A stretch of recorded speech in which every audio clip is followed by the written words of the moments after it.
Bonjour à toutes et à tous, et bienvenue dans votre émission de découverte de notre département, de votre département, de ses habitants, de leur savoir-faire, de leur engagement, de leur passion. Nos invités cette semaine, l'un est boulanger à Golbey et à Épinal, très impliqué dans la défense de son métier et de son savoir-faire. L'autre est meunier depuis 2011 à Ban-sur-Meurthe-Clefcy, entre Saint-Dié-des-Vosges et le col du Bonhomme, et adepte en ce qui concerne la fabrication de la farine, de la mouture longue à faible température. On va vous détailler tout cela.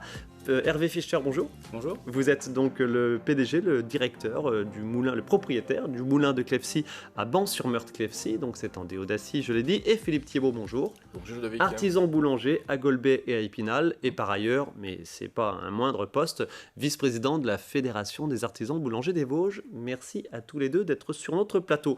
Hervé Fischer, si je vous dis un seul mot, artisanat, produit artisanal, qu'est-ce qui vous vient à l'esprit ? Artisanal, pour moi, c'est des produits faits maison, avec beaucoup de passion, des produits essentiellement locaux et un savoir-faire difficile à copier. Philippe Thiebaud, artisan boulanger. Vous n'êtes pas artisan, vous êtes artisan boulanger. C'est important. Monsieur Fischer a raison, je crois que les premiers mots c'est passion dans le métier, passion de travailler une matière noble, historique, hein, le blé et toutes les céréales.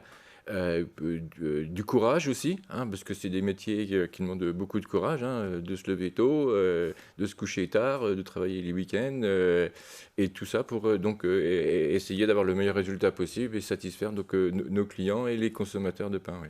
Voilà, effectivement, j'allais y venir. Au final de tout cela, de votre engagement, eh ben, il y a un consommateur, il y a et qui peut aujourd'hui être un consomme-acteur, évidemment, comme on le sait depuis quelques années, et c'est de plus en plus prégnant, évidemment.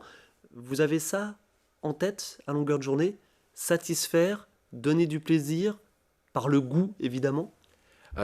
C'est même une ligne que doivent avoir tous les artisans, c'est-à-dire la première chose, c'est écouter ses clients tous les jours. Alors, c'est sûr, on a les clients qui nous disent clients du pain plus cuit, moins cuit, tout blanc, tout ça, ça fait 20 ans, 30 ans qu'on connaît ça. On voit quelques images de votre boulangerie à Golbey. Oui. Donc, vous voyez, ça c'est Cyrielle, une de mes vendeuses qui enfourne. Et par contre, beaucoup plus intéressant, c'est une tendance de fond des clients beaucoup plus intéressés donc, par le produit, par la composition, par ce qu'on met dedans, par l'apport nutritionnel. Donc ça, pour nous, c'est vraiment important.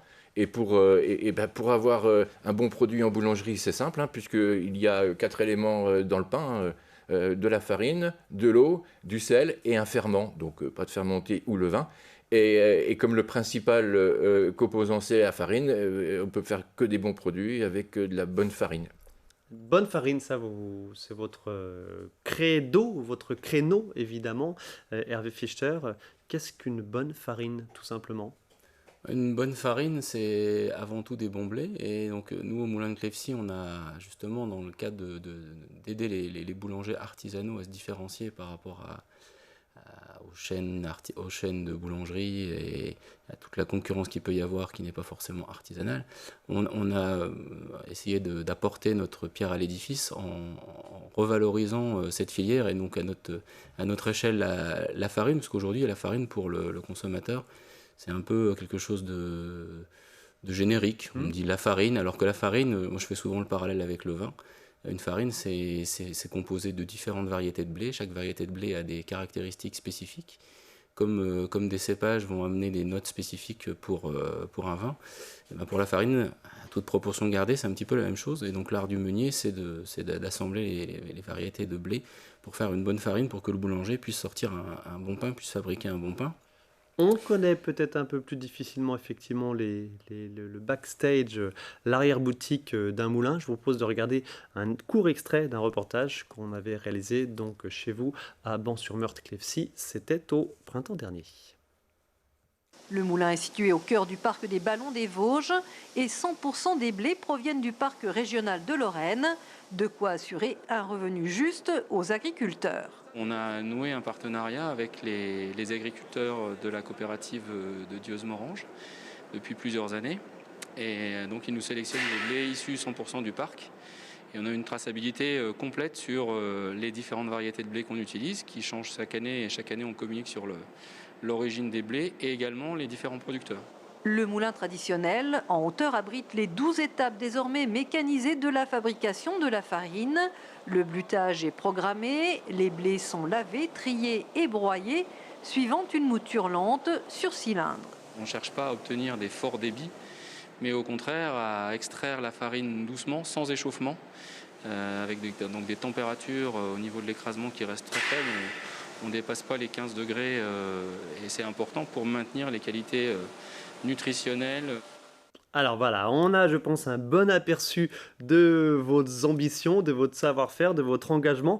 Quelques mots sur vous-même avant de découvrir vos métiers. Et puis on va parler aussi de l'actu, évidemment, de cette filière avec les cours du blé qui, au niveau mondial, auraient tendance à s'emballer, avec évidemment des répercussions peut-être sur le terrain et donc sur le consommateur. Un petit mot, vous êtes Hervé Fechter, ingénieur agronome à la base. Je l'ai dit tout à l'heure, vous avez racheté le moulin de Clefcy en 2011. Pourquoi, tout simplement? Avant, vous étiez dans la fromagerie. Oui, j'ai travaillé notamment chez Bongrain-Gérard au Tauly. Notamment chez Bongrain-Gérard au Tauly. Et en fait, j'avais toujours en tête d'être chef d'entreprise, de me mettre à mon compte. Et donc, c'est un projet qui a mûri, il a fallu un peu de temps. Et puis, je cherchais à travailler dans l'alimentaire ou dans l'environnement. Et d'ailleurs, si aujourd'hui, le moulin de Clefcy, on a travaillé pour qu'il soit neutre en CO2, c'est parce que c'était aussi une des composantes qui m'intéressait. Et donc, j'ai repris le moulin en 2011. Et puis, on a redéveloppé, refait connaître le moulin jusqu'à aujourd'hui où on a refait le moulin il y a un peu plus de 2 ans. On l'a mis au goût du jour parce que c'était vraiment un moulin qui était très ancien et qui était... en termes de normes de sécurité, etc., il y avait des choses qu'il fallait vraiment, dans lesquelles il fallait vraiment investir, mais tout en gardant, en étant fidèle à cet ancien procédé de mouture, où en fait, comme on voit dans le reportage, on ne cherche pas à extraire fortement la farine et à avoir un rendement important, mais au contraire à travailler sur la qualité des blés. Alors, vous l'avez dit tout à l'heure, rachat en 2011, en fait, vous avez racheté un droit de mouture. C'est comme les licences 4, c'est comme les notaires, c'est très très limité, très très réglementé. Voilà, donc, le droit de mouture. Voilà, pour la meunerie, alors j'ai racheté le moulin avec son droit de mouture. D'accord. Et effectivement, la meunerie, c'est une profession réglementée. Donc on ne peut pas s'installer du jour au lendemain et dire on va acheter du blé, écraser du blé, faire de la farine. Alors on peut le faire dans des petites quantités quand c'est pour vraiment artisanal et pour des projets par exemple touristiques.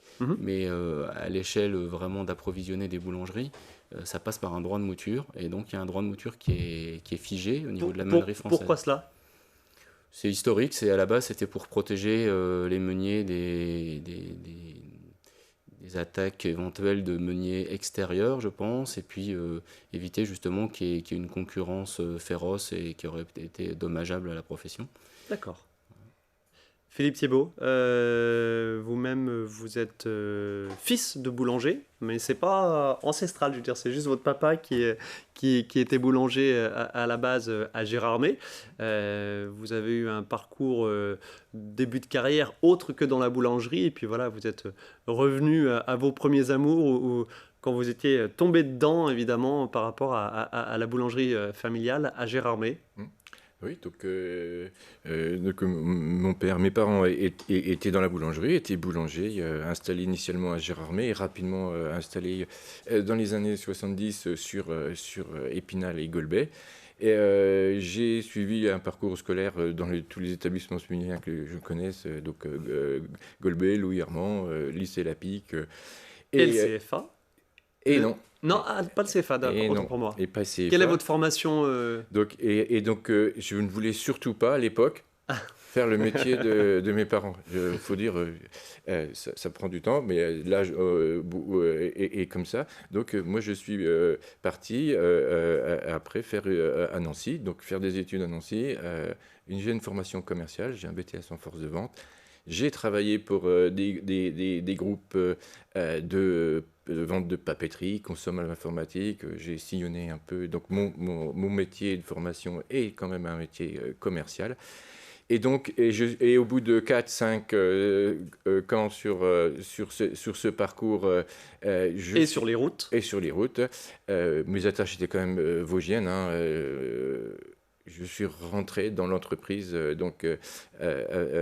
avec ma mère et j'avais mon frère aussi qui était dans le métier aussi. Et donc j'ai réintégré l'activité historique et vraiment avec bonheur. Quand on a connu les grands groupes, les contraintes, etc., la passion était là. Voilà. Donc ça fait une trentaine d'années que j'exerce maintenant le métier. Quel regard vous portez sur ce métier qui demeure artisanal la plupart du temps, mais on l'a bien compris là tout de suite avec ce début d'émission. Il y a évidemment une pratique semi-industrielle, une vraie pratique industrielle de la part de certains groupes, de certaines grandes surfaces, etc. Vous avez toujours à cœur évidemment de faire du bon produit et de travailler à partir de bons produits. Je prends la parole et après je vous parlerai de farine. Alors, le métier évolue et va évoluer les prochaines années, je pense, comme il n'a jamais évolué depuis très longtemps. Chacun a pu le constater. Donc, il y a la boulangerie artisanale. L'appellation boulanger est protégée. Je fabrique, je transforme, je cuis dans mon établissement et j'utilise des farines que j'essaye de trouver localement. Pour apporter le meilleur pain et le meilleur produit, et l'ensemble de mes produits surtout, à mes clients. Vous avez parlé tout à l'heure des ingrédients évidemment du pain, rappelez-nous, eau, farine, sel et le ferment. Et le ferment. Y a-t-il, pour ce qui est de l'approche industrielle de la chose, évidemment, d'autres composés? Je pense évidemment des conservateurs. Alors, il y a beaucoup de choses qui peuvent être ajoutées, comme dans beaucoup de produits industriels. Pour ce qui concerne la farine, M. Fuster en parlera, parce qu'une farine qui se garde longtemps et qui est écrasée très rapidement et qui chauffe, ça existe aussi, c'est sûr, c'est moins cher. En ce qui concerne la fabrication pure, à partir du moment où le pain qui est livré dans certains établissements, qui est du cru surgelé, qui est fabriqué sur des chaînes, souvent à l'étranger maintenant dans les pays de l'Est, automatiquement, il y a, pour avoir il faut des exhausteur de goût et il faut des agents qui maintiennent le produit sur la surgélation. Donc, comme l'étiquetage de composition n'est pas obligatoire la plupart du temps, donc voilà. Attention, c'est pas parce qu'il y a une belle vitrine et que ça sent bon le pain que c'est du bon pain. Alors, qu'est-ce que c'est un mauvais pain? C'est un pain déjà avec des produits chimiques, comme vous l'avez évoqué, les conservateurs, c'est quoi le terme pour le fait de rajouter du goût que vous avez utilisé? Des exhausteurs de goût. Exhausteurs de goût. Oui, c'est ça. Okay. Alors, le goût du pain, franchement, là, on pourrait en parler. C'est-à-dire, entre mauvais pain, alors mauvais, est-ce que mauvais nutritionnellement et pour la santé, et après, c'est le goût de chacun. Il y en a qui préfèrent les pains avec des moutures moins fortes, des T50, T80, ça, le grand public connaît. Plus complets, plus blanches, plus raffinées, avec des... Alors franchement, ça c'est le métier du boulanger. Plus ou moins alvéolé. Voilà. Et donc, on va prendre la définition. Le mauvais pain est par définition tout ce qui s'écarte des quatre choses de la composition de base. Farine, eau, sucre, ferment. Voilà. Okay. Tout ce qu'on rajoute après, c'est comme dans beaucoup de choses, ça sert à rien, quoi. Hervé Fichter, on a parlé tout à l'heure, Philippe Thiebaud vient d'en parler, sur la mouture. C'est évidemment votre cœur de métier, ce procédé de mouture. De quoi s'agit-il exactement? Quand on parle de farine, on parle de farine et de mouture à haute température et rapide. Vous, je l'ai dit tout à l'heure, vous êtes sur de la mouture longue à faible température. Explicitez-nous la différence. Alors nous, on est sur une mouture à cylindre. Il existe un autre type de mouture ancestrale et qui revient un petit peu à la mode avec des formes, des appareils un peu plus modernes. C'est la meule de pierre.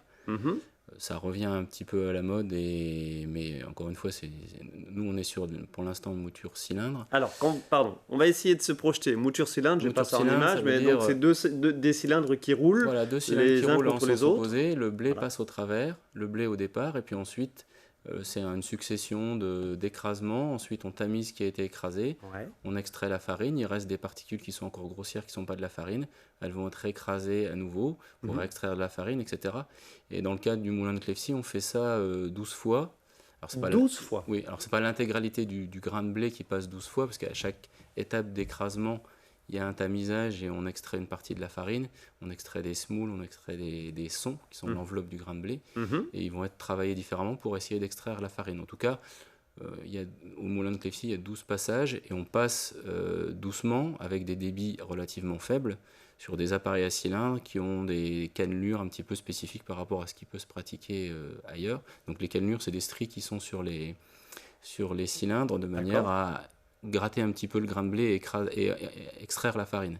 Donc ça, c'est un peu technique, mais alors, il faut retenir, c'est que... Qu'est-ce que ça entraîne, ce procédé, par rapport à d'autres procédés, j'ai envie de dire, voilà, plus grossiers et plus rapides? Un procédé plus intensif, on va chercher à avoir un maximum sur des cylindres équivalents à ce qu'on peut avoir, on va chercher à avoir un débit beaucoup plus important, donc ce qui va entraîner de serrer beaucoup plus les cylindres entre eux, et du coup d'échauffer le produit qui passe au travers, ce qu'on appelle la mouture, qui passe au travers des cylindres. Et on sait que la chaleur est pas bonne pour la préservation des qualités nutritionnelles de la farine, tout ce qui est vitamines, tout ce qui est... micronutriments, ça aime pas trop la chaleur. Donc ça très clairement, ça dénature le produit. Oui, alors après, on arrive à obtenir de bonnes farines également sur des températures plus élevées, mais nous, c'est notre parti pris de travailler doucement et surtout de travailler des variétés de blé locales. Donc c'est pour ça que nous, on a monté une filière au niveau du moulin de Clefcy avec des blés du parc naturel régional de Lorraine, et 100% des blés qu'on utilise proviennent du parc, auprès d'agriculteurs qu'on connaît tous. On a une traçabilité parfaite. Et ça, je pense que c'est important pour aujourd'hui en boulangerie artisanale par rapport à justement cet effet de tout est pareil, on ne différencie plus, les consommateurs, je pense, s'y retrouvent pas. Nous, ce qu'on veut, par la farine, c'est aider les artisans à justement communiquer sur l'origine de leurs matières premières et les rassurer, parce qu'aujourd'hui, je pense que les gens, vous avez parlé des ingrédients, etc., les gens se posent beaucoup de questions. Est-ce que ce qu'on mange est sain? Est-ce qu'il y a des ingrédients qui ne seraient pas marqués, qui sont cachés, etc. Et donc nous, au niveau de la meunerie locale, c'est ce qu'on essaye de mettre en avant, c'est une traçabilité locale, des blés locaux, avec des producteurs dont on connaît la liste. Vous pouvez aller sur le site du moulin et vous retrouverez tous les ans la liste des producteurs, les variétés qu'on utilise, je me permets etc. de l'interrompre. Producteurs, j'entends d'ici les questions de nos téléspectateurs. Producteurs labellisés bio ou dans une démarche bio, dans une démarche éco-responsable. La qualité du produit aussi, j'imagine... Voilà, et vous êtes à la recherche des choses les plus naturelles, des blés qui ont poussé, j'imagine, avec le moins d'intrants possible, moins de produits phytosanitaires. Alors, déjà, c'est pas pour rien justement qu'on a sélectionné les blés du parc régional, parce que le parc régional de Lorraine, c'est une zone pas d'agriculture intensive, c'est du polyculture élevage, c'est une très belle région d'ailleurs, avec des étangs, des bois et des céréales qui poussent. Donc on n'est déjà pas dans une zone d'agriculture intensive. Certes, mais quel traitement sur ces céréales? Y en a-t-il? Alors on a au moulin de Clefcy, maintenant on a deux offres. On a démarré une offre en bio depuis le mois de janvier. Et sinon, l'essentiel de nos volumes pour l'instant, c'est du blé de culture conventionnelle, mais en raisonné et avec un cahier des charges particulier, puisque nous, on n'a aucun traitement insecticide sur les blés au niveau du stockage. Le traitement insecticide, c'est quelque chose qui est pratiqué et qui laisse des résidus évidemment sur l'enveloppe du blé. Pourquoi vous dites au niveau du stockage, pardon? Essentiellement au stockage, on y va petit à petit, mais le stockage c'est la dernière étape avant de transformer en farine. Et donc traiter avec des insecticides, c'est forcément prendre le risque d'avoir des résidus qui vont se retrouver dans la farine. Alors, pardon, je me fais vraiment l'avocat du diable, hein, mais quid de la maturation, évidemment, du blé? Alors, y a-t-il des traitements aussi à ce niveau-là? Alors, il y a des traitements, mais c'est de la culture raisonnée. Et à côté de ça, on développe également avec le parc régional une offre de blé bio. On est en train de structurer, il y a un projet avec le parc régional de Lorraine, de structurer une filière de blé bio Il y a aujourd'hui quelques producteurs de blé bio dans le parc, mais qui valorisent plus ou moins bien leur blé. On a à l'image une des variétés que vous travaillez qui s'appelle Extase. Pas mal. C'est un joli nom, j'ai envie de dire, hein, pour une variété de blé. On voit quelques variétés de blé qui ont défilé, qui défilent avec des noms assez surprenants, évidemment, pour le néophyte. Énormément de variétés. Oui, pas mal de variétés, et on a remis aussi au goût du jour. On devrait cette année sortir une variété avec une variété de blé ancien qui poussait historiquement dans l'est de la France, qui s'appelle le blé rouge d'Altkirch. Ça fait 2 ans qu'on essaye de replanter cette variété. L'année dernière, les conditions climatiques n'ont pas été favorables pour cette variété, et du coup on n'a pas réussi à refaire des semences. D'accord. Mais cette année, on devrait pouvoir récolter les premiers quintaux de blé ancien et pouvoir sortir une farine avec cette variété-là. Ok, Philippe Thiebaud, quel regard vous portez sur cette évolution du métier d'un de vos fournisseurs principaux, évidemment, qui sont les meuniers pour la farine? Intéressant. J'ai écouté avec vous avec attention parce qu'il y a énormément de choses en fait. Quand je vous disais que nos métiers évoluent et dans les 10 prochaines années ça va s'accélérer, le monde de la meunerie, c'est la même chose. Hein. Alors je ne travaille pas directement avec M. Fichter, mais dans notre département, on a sur le territoire plusieurs meuniers. Hein, donc à Savigny, M. Jeannot, les Moulins du Chlou sur le secteur de Vittel.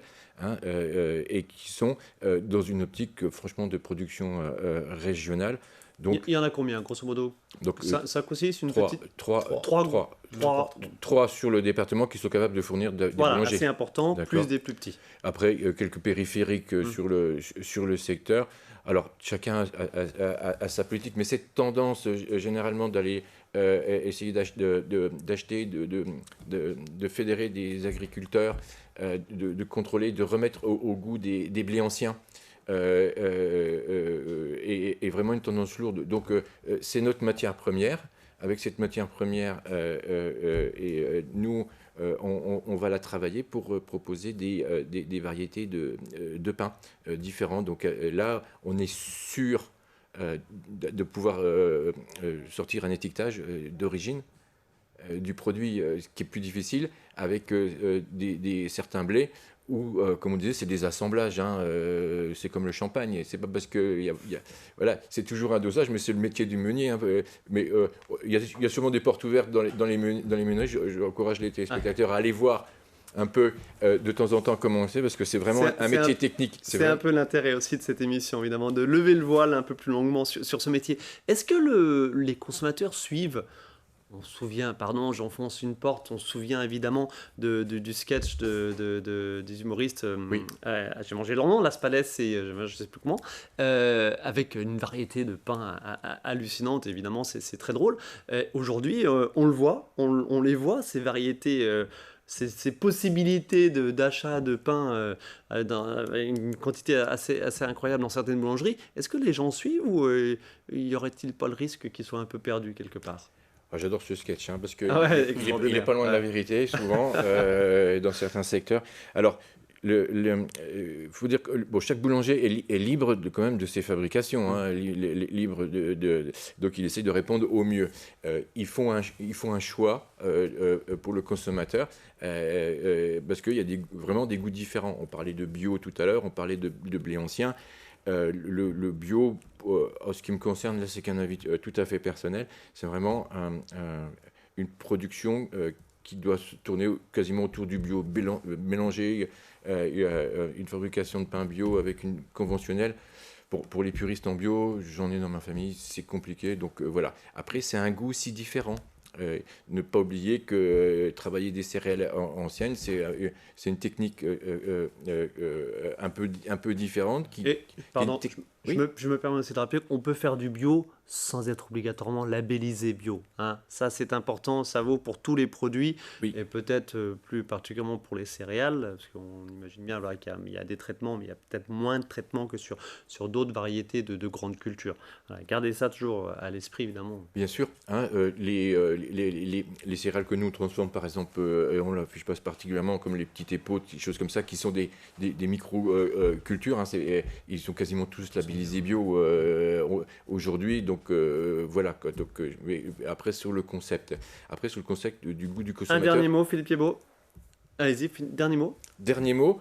Une grande gamme. Trop grande gamme dans une boulangerie, sauf pour certaines, hein, que vraiment des grosses affaires. Une gamme classique, plus des pains journaliers qui reviennent. Il faut une masse minimum pour travailler un bon pain. Ouais. Donc, on est, et surtout une bonne tradition française, parce que ça reste la baguette de base aujourd'hui. Eh bien écoutez messieurs, on arrive déjà au terme de cette émission, pardonnez-moi, et on n'a pas parlé des cours du blé, mais je pense qu'on va réévoquer tout ça évidemment dans notre journal tous les jours du lundi au vendredi à 18h. Merci infiniment de votre venue sur ce plateau, merci infiniment de nous avoir dévoilé un petit peu les coulisses de vos métiers, de vos savoir-faire, et puis voilà, la farine, on comprend bien que c'est beaucoup plus compliqué que ça n'y paraît de prime abord. Et je vous invite évidemment à poser des questions à vos artisans boulangers sur les diverses techniques, les différents produits pour fabriquer le pain notamment. Et puis on l'a dit, il y a parfois des ouvertures évidemment dans les moulins, notamment chez vous, le moulin de Clefcy, Hervé Fichter à Ban-sur-Meurthe, Clefcy. Merci beaucoup, bonne continuation. Merci de nous avoir recueillis. Merci à vous de votre attention. On se retrouve très prochainement pour une nouvelle émission.